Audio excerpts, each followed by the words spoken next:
ಓಂ ಪೂರ್ಣತ್ವಾದ್ವಿಶ್ವತಾ ವಿಷ್ಣೋಃ ರಮಾಯಾಃ ಸ್ತ್ರೀಷು ಪೂರ್ಣತಃ ವಾಯೋರ್ಜೀವೇಷು ಪೂರ್ಣತ್ವಾದ್ ಯಶೋ ಜ್ಞಾನ ಸುಖಾತ್ಮಕಾಃ. ಶ್ರೀ ಗುರುಭ್ಯೋ ನಮಃ. ಮಹಾಭಾರತದ ಆಶ್ವಮೇಧಿಕ ಪರ್ವದಲ್ಲಿ ಇದು 67ನೇ ಭಾಗ. ಇವತ್ತು ನಾವು ನೋಡ್ಲಿಕ್ಕೆ ಹೋಗಬೇಕಾಗಿರುವುದು ವಾವಿಳ್ಯ ರಾಮಸ್ವಾಮಿ ಶಾಸ್ತ್ರಿಗಳ ಪಾಠದಲ್ಲಿ 62ನೇ ಅಧ್ಯಾಯ, ಮತ್ತೆ ವೈಷ್ಣವ ಪಾಠ, ಟಿ.ಆರ್. ಕೃಷ್ಣಾಚಾರ್ಯರ ಪಾಠ, ಗೀತಾ ಪ್ರೆಸ್ಸಿನ ಪಾಠದಲ್ಲಿ 59ನೇ ಅಧ್ಯಾಯ. ಈ ಅಧ್ಯಾಯವನ್ನು ನೋಡುವುದಕ್ಕಿಂತ ಮುಂಚೆ ತಾತ್ಪರ್ಯ ನಿರ್ಣಯದಲ್ಲಿ ನಾವು ಬಿಟ್ಟಿರುವಂತಹ ಒಂದಿಷ್ಟು ಭಾಗ ಇದೆ, ಅದನ್ನ ನಾವು ನೋಡಬೇಕು. ನಾನು ಈ ಮಹಾಭಾರತ ಪ್ರವಚನವನ್ನು ಹೇಳ್ತಿರುವುದನ್ನ ಬೇರೆ ಬೇರೆ ಅನುವಾದ ಇರುವಂತಹ ಪುಸ್ತಕಗಳನ್ನ ಮತ್ತೆ ಮಹಾಭಾರತ ತಾತ್ಪರ್ಯ ನಿರ್ಣಯ ಪುಸ್ತಕವನ್ನ ಎದುರುಗಡೆ ಇಟ್ಕೊಂಡು ನಿಮ್ಮಲ್ಲಿ ಅನೇಕ ಜನ ಕೇಳ್ತಾ ಇದ್ದೀರಿ. ಅಂಥವ್ರು ನೀವು ನನ್ನ ಗಮನಕ್ಕೆ ಬರದೆ ತಪ್ಪಿ ಹೋದಂತಹ ಯಾವುದಾದ್ರೂ ಭಾಗಗಳಿದ್ರೆ ಅದನ್ನ ಮೇಲಿನ ಮೇಲೆ ತಿಳಿಸ್ತಾ ಇರಬೇಕು. ಈಗ ಉದಾಹರಣೆಗೆ ನಾವು ಉದಂಕನ ಕಥೆಯನ್ನು ನೋಡಿ ಆಗಿದೆ, ಆದರೆ ಆ ಉದಂಕನ ಕಥೆಯನ್ನು ಕುರಿತು ಮಹಾಭಾರತ ತಾತ್ಪರ್ಯ ನಿರ್ಣಯದಲ್ಲಿ ಏನಿದೆ ಅಂತ ಹೇಳುವುದನ್ನ ನಾನು ಮರ್ತುಬಿಟ್ಟೆ. ಅದನ್ನ ಈಗ ಕವರ್ ಮಾಡ್ಕೊಳ್ಬೇಕಾಗಿದೆ. ಕೆಲವು ಬೇರೆ ಬೇರೆ ಪಾಠಗಳನ್ನು ನೋಡುವ ಗೊಂದಲದಲ್ಲಿ ನಾನಿರುವಾಗ ಕೆಲವು ಮುಖ್ಯವಾದ ವಿಷಯಗಳನ್ನು ಕೂಡ ಮರೆತು ಬಿಡುವಂತ ಸಾಧ್ಯತೆ ಇರ್ತದೆ. ಅದಕ್ಕಾಗಿ ಅದನ್ನು ನೀವು ನನಗೆ ಯಾವತ್ತೂ ಕೂಡ ನೆನಪಿಸಬೇಕು. ತಾತ್ಪರ್ಯ ನಿರ್ಣಯದಲ್ಲಿ 30ನೇ ಅಧ್ಯಾಯದಲ್ಲಿ 58ನೇ ಶ್ಲೋಕದಿಂದ ಆರಂಭಿಸಿ ಆ ಉದಂಕ ಮುನಿಯ ಕಥಾ ಕೇಳಿ ಬರ್ತದೆ. ಕೃಷ್ಣ ಸುಭದ್ರಾ ಸಹಿತನಾಗಿ ದ್ವಾರಕೆಗೆ ಹೊರಟ. ಇದು ಅರ್ಜುನನಿಗೆ ಅನುಗೀತೆಯನ್ನು ಹೇಳಿದ ಬಳಿಕದ ಕಥೆ. ದಾರಿಯಲ್ಲಿ ಉದಂಕ ಮುನಿ ಅವನಿಗೆ ಸಿಕ್ಕಿದ. ಸಮಾಧಿ ವಿರತೋದಂಕ ಪರಿಪೃಷ್ಟ, ಸಮಾಧಿ ಸ್ಥಿತಿಯಲ್ಲಿ ಇರ್ತಿದ್ದ ಅವನು ಸಾಮಾನ್ಯವಾಗಿ. ಆದರೆ ಆ ಸಂದರ್ಭದಲ್ಲಿ ಕೃಷ್ಣ ಬಂದ ಅಂತ ಕಾರಣದಿಂದ ಇದ್ದಿರಬೇಕು, ಸಮಾಧಿ ಸ್ಥಿತಿಯನ್ನು ಬಿಟ್ಟು ಎದ್ದಿದ್ದ. ಅವನಿಗೆ ಈ ಕೃಷ್ಣ ದುರ್ಯೋಧನ ಮೊದಲಾದವರ ಸಂಹಾರ ಆಗಿದ್ದನ್ನ ವರ್ಣಿಸಿದ.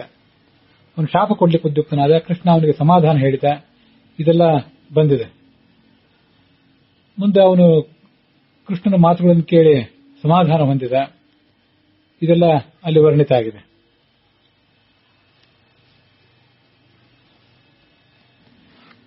ಕೇಶವ ಅಶಮಯದ್ವಾಕ್ಯೈ ವಿಶ್ವರೂಪಂ ಪ್ರದರ್ಶಿತ, ವಿಶ್ವರೂಪವನ್ನು ಅವನಿಗೆ ತೋರಿಸಿದ.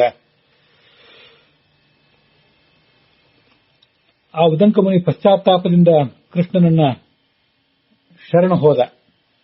ಆಗ ಕೃಷ್ಣ ಅವನಿಗೆ ಅಭಯ ಕೊಟ್ಟ. ತಸ್ಯ ದೇವೋ ಭಯಂ ದತ್ವ ಪ್ರೇಷಯಿಷ್ಯೆ ಅಮೃತಂ ತವ ದಾತುಂ ಶಕ್ರಮಿತಿ ಪ್ರೋಕ್ತ ಯಯೌ ದ್ವಾರವತೀಂ ಪ್ರಭು.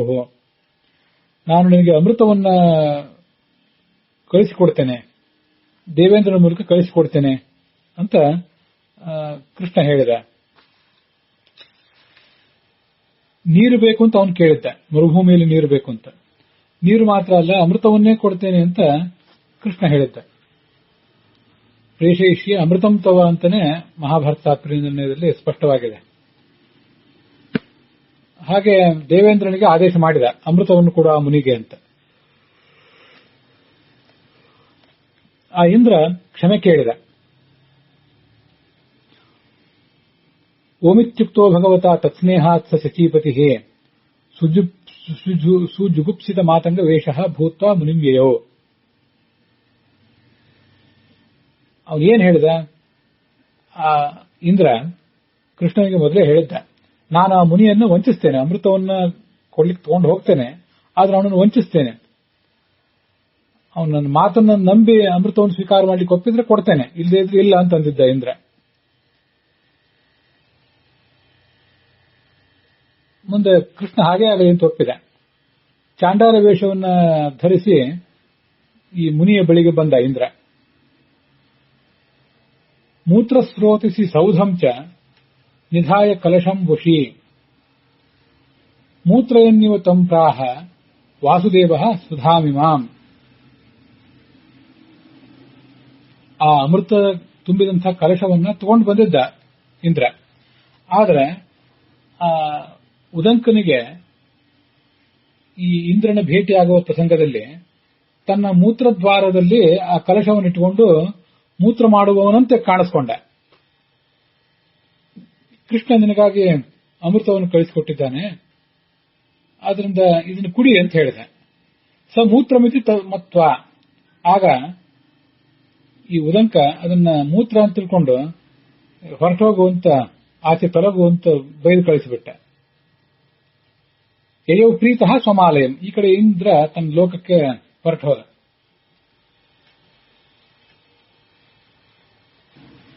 ಇವತ್ತಿನ ಆ ಮಹಾಭಾರತದ ಕಥೆಯಲ್ಲಿ ಮೂತ್ರದ ಪ್ರಸ್ತಾವನೆ ಕಾಣಿಸೋದಿಲ್ಲ.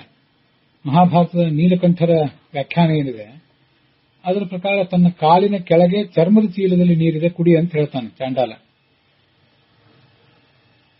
ಮೂತ್ರದ ಪ್ರಸ್ತಾವನೆ ಅಲ್ಲಿ ಕಾಣಿಸೋದಿಲ್ಲ. ಮತ್ತೆ ಮೂತ್ರದ್ವಾರದ ಹತ್ರ ಅಮೃತ ಕಲಶ ಇಟ್ಕೊಂಡಿದ್ದ, ಅಲ್ಲಿ ಆ ಮೂತ್ರ ಬರುವಂತೆ ಮಾಡಿದ ಅಂತಿದೆಯಲ್ಲ, ಅಲ್ಲಿ ಮಹಾಭಾರತ ತಾತ್ಪರ್ಯ ನಿರ್ಣಯದ ಭಾವಪ್ರಕಾಶಿಕಾ ವ್ಯಾಖ್ಯಾನದಲ್ಲಿ ವಾದಿರಾಜ ಸ್ವಾಮಿಗಳು ಹೀಗೆ ವ್ಯಾಖ್ಯಾನ ಮಾಡ್ತಾರೆ. ಮೂತ್ರ ಸ್ಪರ್ಶ ಅಮೃತ ಕಲಶಕ್ಕಾದ್ರೆ ಅಮೃತ ಅಪವಿತ್ರ ಆಗಿಬಿಡ್ತದೆ. ಅದಕ್ಕಾಗಿ ಇಂದ್ರ ಆ ಕಲಶದ ಮೇಲೆ ನೀರು ಸುರಿಯುವಂತೆ ಮಾಡಿದ್ದ. ಅದು ವಸ್ತುತಃ ಮೂತ್ರದ ನೀರು ಅಲ್ಲೇ ಅಲ್ಲ, ಬೇರೆ ನೀರು. ಆದ್ರಿಂದ ಮಹಾಭಾರತದಲ್ಲಿ ಆ ಮೂತ್ರ ಸುರಿದಂತೆ ಒಂದು ಕಥಾ ಕಂಡು ಬರ್ತದೆ. ಆದರೆ ವಾಸ್ತವಿಕವಾದ ಮೂತ್ರ ಅಲ್ಲ, ನೀರು ಅಂತ ವಾದಿರಾಜ ಸ್ವಾಮಿಗಳ ವರ್ಣನೆ ಕೇಳಿ ಬರ್ತದೆ. ಆದರೆ ಇವತ್ತಿನ ಮಹಾಭಾರತದಲ್ಲಿ ಮೂತ್ರ ಮಾಡಿದಂತೆ ಆ ಇಂದ್ರ ತೋರಿಸಿಕೊಳ್ಳುವಂತಹ ವರ್ಣನೆ ಕಂಡು ಬರೋದಿಲ್ಲ. ಆದ್ರಿಂದ ವಾದಿರಾಜ ಸ್ವಾಮಿಗಳು ಭಾವಪ್ರಕಾಶಿಕಾದಲ್ಲಿ ವಸ್ತುತಃ ಮೂತ್ರ ಸುರಿದಂತೆ ಮಹಾಭಾರತದಲ್ಲಿ ಕಥಾ ಇದೆ, ಅದರ ಅಭಿಪ್ರಾಯ ಮೂತ್ರ ಸುರಿದಂತೆ ಅಲ್ಲ, ಅದೊಂದು ಬೇರೆ ನೀರು ಅಂತ ವಾದಿರಾಜ ಸ್ವಾಮಿಗಳು ಭಾವಪ್ರಕಾಶಿಕದಲ್ಲಿ ಹೇಳೋದಕ್ಕೆ ಏನೋ ಸಮರ್ಥನೆ ಕಾಣೋದಿಲ್ಲ. ವಸ್ತುತಃ ಲಕ್ಷಾಲಂಕಾರದಷ್ಟು ಭಾವಪ್ರಕಾಶಿಕದಲ್ಲಿ ಕಲಬೆರಕೆ ಇಲ್ಲ, ಆದರೆ ಅದನ್ನು ಕೂಡ ಪೂರ್ಣವಾಗಿ ನಂಬುವ ಪರಿಸ್ಥಿತಿ ಇಲ್ಲ ಈಗ. ಆ ಭಾವಪ್ರಕಾಶಿಕ ವ್ಯಾಖ್ಯಾನವನ್ನು ಕೂಡ ಮಹಾಭಾರತದ ಈಗಿರುವಂತಹ ಎಲ್ಲ ಪಾಠಗಳಲ್ಲಿ ಅದು ಆ ಶಬ್ದ, ಆ ಪ್ರಸಂಗ, ಇಂದ್ರ ಅಮೃತವನ್ನು ಕೊಡ್ಲಿಕ್ಕೆ ಬಂದಂತಹ ಪ್ರಸಂಗ, ಮತ್ತೆ ಅದಕ್ಕೆ ಸಂಬಂಧಪಟ್ಟಂತೆ ಬೇರೆ ಬೇರೆ ಪಾಠಗಳು ಏನಿವೆ ಅಂತ ಒಂದು ಬಾರಿ ನೋಡಬೇಕು. ವೈಷ್ಣವ ಪಾಠದಲ್ಲಿ ಅದು 55ನೇ ಅಧ್ಯಾಯ. 55ನೇ ಅಧ್ಯಾಯದಲ್ಲಿ 22ನೇಯ ಶ್ಲೋಕ. ಮತ್ತೆ ಟಿ ಆರ್ ಕೃಷ್ಣಾಚಾರ್ಯರ ಪಾಠದಲ್ಲಿ ಕೂಡ 55ನೇದ್ದೆ, ಉತ್ತರ ಭಾರತದ ಪಾಠದಲ್ಲಿ ಕೂಡ 55ನೇದ್ದೆ. ಅಲ್ಲಿ 22ನೇ ಶ್ಲೋಕ. ಅದು ಪಾವಿಳ್ಳಿ ರಾಮಸ್ವಾಮಿ ಶಾಸ್ತ್ರಿಗಳ ಪಾಠದಲ್ಲಿ ಅದು 58ನೇ ಅಧ್ಯಾಯ. ವೈಷ್ಣವ ಪಾಠ, ಟಿ ಆರ್ ಕೃಷ್ಣಾಚಾರ್ಯರ ಪಾಠ, ಗೀತಾ ಪ್ರಸಿನ ಪಾಠ, ಅಲ್ಲಿ 3ರಲ್ಲಿ ಕೂಡ ಅದು 55ನೇ ಪಾಠ, 55ನೇ ಅಧ್ಯಾಯ. ಅಲ್ಲಿ 22ನೇ ಶ್ಲೋಕ ಇರುವ ಶ್ಲೋಕ. ಅಲ್ಲಿ ತಸ್ಯ ಅಥ ಸ್ರೋತಸೋ ಪಶ್ಯತ್ ಅಂತ ವೈಷ್ಣವ ಪಾಠದಲ್ಲಿದೆ. ತಸ್ಯ ಅಧಸ್ರೋತಸಃ. ಅಧ ಅಂತ ಅಧ ಅಂದ್ರೆ ಕೆಳಗಡೆ ಅಂತ ಅರ್ಥ. ಹೀಗೆ ಇದು ಟಿ ಆರ್ ಕೃಷ್ಣಾಚಾರ್ಯರ ಪಾಠದಲ್ಲಿದೆ. ಅಥ ಮತ್ತು ಅಧ ಎರಡು ಕೂಡ ಮೂಲ ಸಂಸ್ಕೃತದಲ್ಲಿ ಒಂದೇ ರೀತಿ ಕಾಣಿಸೋದ್ರಿಂದ ಆ ಥರ ಬೇರೆ ಬೇರೆ ಪಾಠಗಳು ಬಂದಿರುವ ಸಾಧ್ಯತೆ ಇದೆ. ಅಧಸ್ರೋತಃ, ಸ್ರೋತಸ್ ಅಂದ್ರೆ ಒಂದು ಮಾರ್ಗ ಅಂತ ಅರ್ಥ. ಅಧಸ್ರೋತಸ್ ಅಂದ್ರೆ ಕೆಳಗಿನ ಮಾರ್ಗ ಅಂತ ಅರ್ಥ ಆಗ್ತದೆ. ಅದನ್ನ ಈ ಉತ್ತರ ಭಾರತದ ಪಾಠಕ್ಕೆ ಅನುಸಾರವಾಗಿಯೂ ಕೂಡ ಪಾಠ ಹಾಗೇ ಇದೆ. ಅದನ್ನು ಅನುವಾದ ಮಾಡುವವರು ಭಾರತ ದರ್ಶನ ಪ್ರಕಾಶನದವರು ಅವನ ಕೆಳಭಾಗದಲ್ಲಿ ಸಮೀಪದಲ್ಲಿ ನೀರು ಸುರಿತಾ ಇತ್ತು ಅಂತ ಹೀಗೆ ಅರ್ಥ ಮಾಡಿದ್ದಾರೆ. ಮತ್ತೆ ಈ ಅಧಸ್ರೋತಸ್, ಅಧ ಅಂದ್ರೆ ಕೆಳಗಿಂದ, ಕೆಳಗಿನ ಸ್ರೋತಸ್ ಅಂದ್ರೆ ಮೂತ್ರದ್ವಾರ ಅಂತ ಹೀಗೆ ಅರ್ಥ ನಾವು ಮಾಡ್ಕೋಬಹುದು. ಆದ್ರೆ ಮಹಾಭಾರತನು ಕೂಡ ಅದನ್ನ ಸ್ಪಷ್ಟವಾಗಿ ಹೇಳಲಿಲ್ಲ. ಅಧ ಸ್ರೋತ ಅಥವಾ ಅಥಸ್ರೋತ ಅಂತ ಹೀಗೆ ಮಾತ್ರ ಅದನ್ನ ವರ್ಣನೆ ಮಾಡಿದೆ. ಆದ್ರಿಂದ ಅದರಲ್ಲಿ ಪಾಠ ಯಾವುದು ಅಂತ ನಮಗೆ ತೀರ್ಮಾನ ಮಾಡೋದು ಕಷ್ಟ. ಆದ್ರೂ ಅಧ ಸ್ರೋತಸ್ಸು ಅಂತಿದ್ರೆ ಪಾಠ ಚೆನ್ನಾಗಿರ್ತದೆ. ಕೆಳಗಿನ ಸ್ರೋತಸ್ಸು ಅಂತ ಹೀಗೆ ಅರ್ಥ. ಮೂತ್ರದ್ವಾರದ ಹತ್ರ ಅವನು ಹಿಡ್ಕೊಂಡಿದ್ದ ಅಂತ ಅದರಿಂದ ಊಹಿಸಬಹುದು. ಅಮೃತದ ಕಲಶವನ್ನು ಮೂತ್ರದ್ವಾರದ ಹತ್ರ ಹಿಡಿದಿದ್ದ, ತಗೋ ಅಮೃತ ಅಂತ ಹೇಳಿದ. ಆಗ ಉದಂಕನಿಗೆ ಅದು ಅಸಹ್ಯವಾಗಿ ಜುಗುಪ್ಸೆ ಆಯಿತು ಅಂತ ನಾವು ಅದನ್ನ ಒಟ್ಟಾರೆ ಅರ್ಥ ತಿಳ್ಕೋಬಹುದು. ಆದ್ರಿಂದ ವೈಷ್ಣವ ಪಾಠದಲ್ಲಿ 55ನೇ ಅಧ್ಯಾಯದಲ್ಲಿ 22ನೇ ಶ್ಲೋಕದಲ್ಲಿ ಅಥ ಅಂತಿದ್ರೆ ಅದನ್ನ ಅಧ ಅಂತ ಆಗುವುದು ಒಳ್ಳೆಯದು. ಅಥ ಅನ್ನೋದಕ್ಕೆ ಅಥ ಸ್ರೋತಸೋ ಪಶ್ಯತಿ ಇತ್ಯತ್ರ ಸ್ರವತಿ ಅಸ್ಮಾತ್ ಮೂತ್ರಮಿತಿ ಸ್ರೋತಃ ಮೇಢ್ರಂ ಅಂತ ಲಕ್ಷಾಲಂಕಾರದಲ್ಲಿ ವ್ಯಾಖ್ಯಾನ ಇದೆ. ಸ್ರೋತಸ್ ಅಂದ್ರೆ ಯಾವುದರ ಮೂಲಕ ಸೋರಿ ಹೋಗ್ತದೋ ಅದು ಸ್ರೋತಸ್. ಹಾಗಾದ್ರೆ ಈ ಅಧಸ್ರೋತಸ್ ಕೆಳಗಿನ ಆ ಉಪಸ್ಥೇಂದ್ರಿಯದಿಂದ ಮೂತ್ರ ಸೋರಿ ಹೋಗುವುದರಿಂದ ಅದನ್ನು ಸ್ರೋತಸ್ ಅಂತ ಹೇಳಿದ್ದಾರೆ ಅಂತ ಲಕ್ಷಾಲಂಕಾರದ ವ್ಯಾಖ್ಯಾನ ಇದೆ. ಅಂತೂ ಮಹಾಭಾರತದಲ್ಲಿ ಹೀಗೆಲ್ಲ ಕಂಡು ಬರ್ತದೆ. ತಾತ್ಪರ್ಯ ಅಂದ್ರೆ ಅದನ್ನು ಮೂತ್ರ ಸ್ರೋತಸಿ ಅಂತ ಅದೇ ಶಬ್ದವನ್ನೇ ಪ್ರಯೋಗ ಮಾಡಿದೆ. ಇದೆಲ್ಲ ನಾವು ಹಿಂದೆ ಆ ಭಾಗವನ್ನು ಕೇಳುವಾಗ ನಮಗೆ ಮರ್ತು ಹೋಗಿತ್ತು. ಅದನ್ನೆಲ್ಲ ಇವತ್ತು ನಮಗೆ ನೋಡ್ಲಿಕ್ಕೆ ಅನುಕೂಲ ಆಯಿತು. ಅದೆಲ್ಲ ಬಂದಿರುವುದು 63ನೇ ಭಾಗದಲ್ಲಿ. ಈಗ ನಾವು 67ನೇ ಭಾಗದಲ್ಲಿ ಇದ್ದೇವೆ. ಅಂತೂ ಅಧಸ್ರೋತಸಿ ಅನ್ನುವ ಪಾಠ ಹೆಚ್ಚು ಯೋಗ್ಯ. ಆದರೆ ಮೂತ್ರ ಮಾಡುವವನಂತೆ ಅಂತ ತಾತ್ಪರ್ಯ ನಡೆದರೆ ಏನಿದೆ ಅದು ಮಹಾಭಾರತದಲ್ಲಿ ಈಗಿಲ್ಲ. ಒಟ್ಟು ಇಷ್ಟು ಕಥೆ.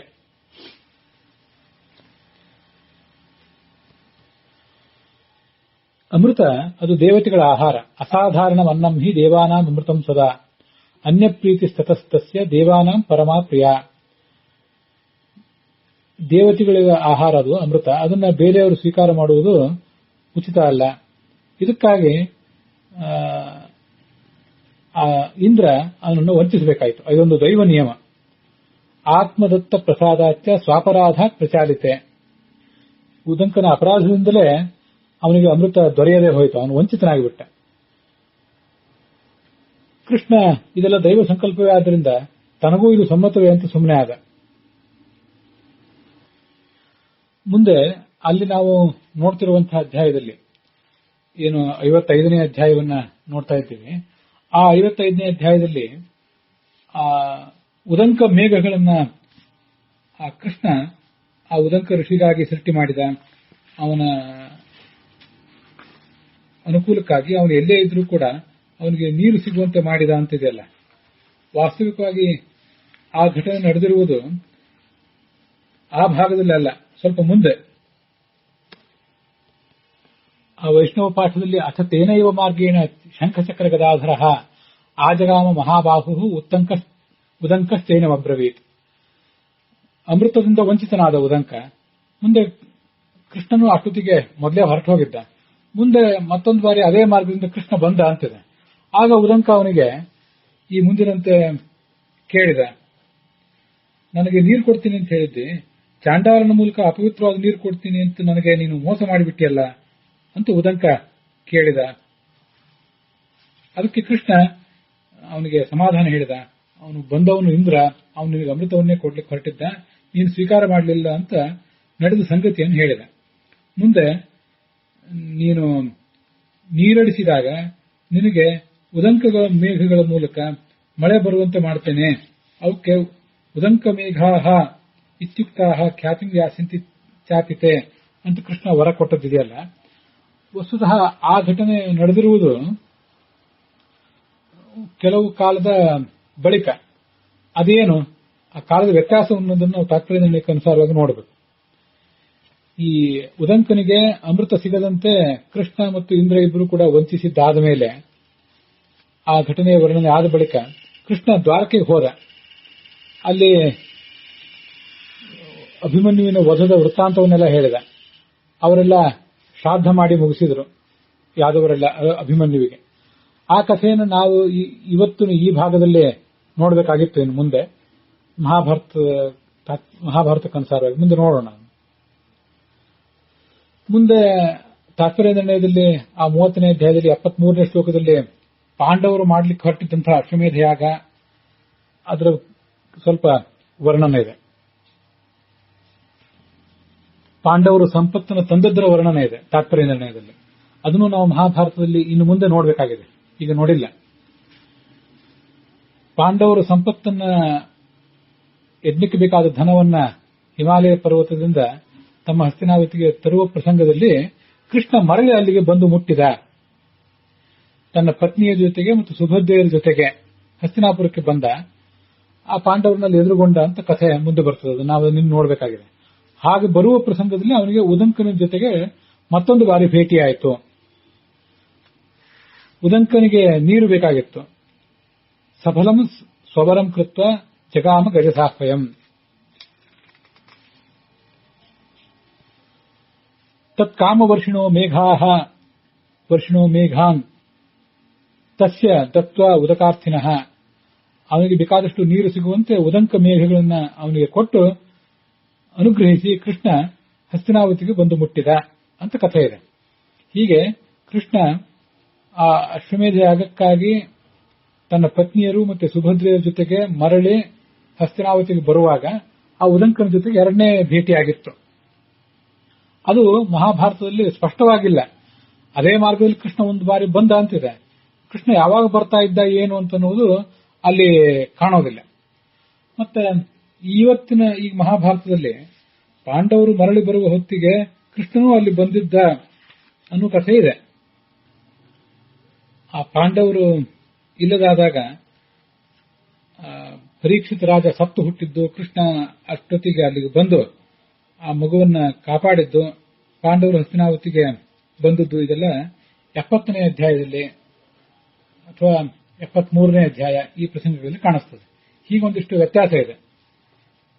ಕೃಷ್ಣನಿಗೆ ಮತ್ತು ಉದಂಕನಿಗೆ ಭೇಟಿಯಾಗಿದ್ದು ಎರಡನೇ ಬಾರಿ ಕೃಷ್ಣ ಹಸ್ತಿನಾವತಿಗೆ ಅಶ್ವಮೇಧ ಯಾಗಕ್ಕಾಗಿ ತನ್ನ ಪತ್ನಿಯರು ಮತ್ತು ಸುಭದ್ರೆಯರ ಜೊತೆಗೆ ಬರುವಾಗ. ಇದೊಂದು ಸಂಗತಿಯನ್ನು ನಾವು ಹೇಳುವುದಿತ್ತು. ಹೀಗೆ ತಾತ್ಪರ್ಯ ನಿರ್ಣಯವನ್ನು ಹೇಳುವುದನ್ನು ನಾವು ಎಲ್ಲಿಯಾದರೂ ಈ ಒಂದು ಅವಸರದಲ್ಲಿ ಮರೆತರೆ, ನೀವು ಪುಸ್ತಕವನ್ನ ಇಟ್ಕೊಂಡು ಓದ್ತಾ ಇರುವವರು ಮತ್ತೆ ಬೇರೆ ಬೇರೆ ಪಾಠಗಳನ್ನ ಇಟ್ಕೊಂಡು ಓದ್ತಾ ಇರುವವರೆಲ್ಲರೂ ಕೂಡ ನನ್ನ ಗಮನಕ್ಕೆ ಅದನ್ನು ತರಬೇಕು ಅಂತ ನಿಮಗೊಂದು ವಿನಂತಿ ಇದೆ. ಇದರ ಜೊತೆಗೆ ಈ ವೈಷ್ಣವ ಪಾಠದಲ್ಲಿ ನಾನು ಏನು ಪಾಠ ಒಂದು ಸರಿ ಇಲ್ಲ ಅಂತ ಹೇಳಿದೆ, ಅದ್ರ ಜೊತೆಗೆ ಅನುವಾದದ ಬಗ್ಗೆ ಕೂಡ ಒಂದು ತಿದ್ದುಪಡಿ ನಾವು ಮಾಡಿಕೊಳ್ಬೇಕು. ಆವಾಗ ಈ ಭಾಗ ಸಮಾಪ್ತವಾಗ್ತದೆ. ವೈಷ್ಣವ ಪಾಠದಲ್ಲಿ ಅಶ್ವಮೇಧಿಕ ಪರ್ವದ 55ನೇ ಅಧ್ಯಾಯದಲ್ಲಿ 22ನೇ ಶ್ಲೋಕ, ಅಲ್ಲಿ ತಸ್ಯಾಥ ಸ್ರೋತಸೋ ಪಶ್ಯತ್ ಅಂತ ಶ್ಲೋಕದ ಉತ್ತರಾರ್ಧ ಇದೆ. ಅದು ಅಥ ಆಗಬಾರದು, ಅಧ ಆಗಬೇಕು. ಯಾಕಂದ್ರೆ ತಾತ್ಪರ್ಯ ನಿರ್ಣಯದಲ್ಲಿ ಅದು ಮೂತ್ರ ಸ್ರೋತಸಿ ಅಂತ ಇದೆ. 30ನೇ ಅಧ್ಯಾಯದ 66ನೇ ಶ್ಲೋಕದಲ್ಲಿ ಅದಕ್ಕನುಸಾರವಾಗಿ ಅಧಸ್ರೋತಸ್ ಅಂತ ಆಗಬೇಕೇ ಹೊರತು ಅಥ ಸ್ರೋತಸ್ ಆಗಬಾರದು. ಅಥ ಅಂದ್ರೆ ಆಮೇಲೆ ಅಂತ ಆಗ್ತದೆ. ಅಧಸ್ರೋತಸ್ ಅಂದ್ರೆ ಮೂತ್ರದ್ವಾರ ಅಂತ ಅರ್ಥ ಆಗ್ತದೆ. ತಾತ್ಪರ್ಯ ನಿರ್ಣಯಕ್ಕನುಸಾರವಾಗಿ ಅಷ್ಟೇ ಅಲ್ಲದೇನೆ ಅದಕ್ಕೆ ಲಕ್ಷಾಲಂಕಾರ ಸ್ರವಂತಿ ಅಸ್ಮಾತ್ ಮೂತ್ರಮಿತಿ ಸ್ರೋತಃ ಮೇಢ್ರಂ ಉಪಸ್ಥೇಂದ್ರಿಯ ಅಂತ ಅರ್ಥ ಮಾಡಿರೋದ್ರಿಂದ ಅಧ ಸ್ರೋತಸ್ ಅಂತ ಇರಬೇಕು. ಮತ್ತೆ ಅಧಸ್ರೋತಸ್ ಅನ್ನೋದು ಶಬ್ದ ಅಥ ಮತ್ತು ಸ್ರೋತಸ್ ನಡುವೆ ಸ್ಪೇಸ್ ಇಲ್ದೇನೆ ಅದು ಒಟ್ಟಿಗೆ ಮುದ್ರಿತ ಆಗಬೇಕು. ಕೆಳಗಿನ ಭಾಗದ ಸ್ರೋತಸ್ಸು ಅಂದ್ರೆ ಒಂದು ಇಂದ್ರಿಯ ಅಂತ ಹೀಗೆ ಅರ್ಥ ಆಗ್ತದೆ. ಮತ್ತೆ ಅದಕ್ಕೆ ಅನುವಾದ ಮಾಡುವಾಗಲೂ ಕೂಡ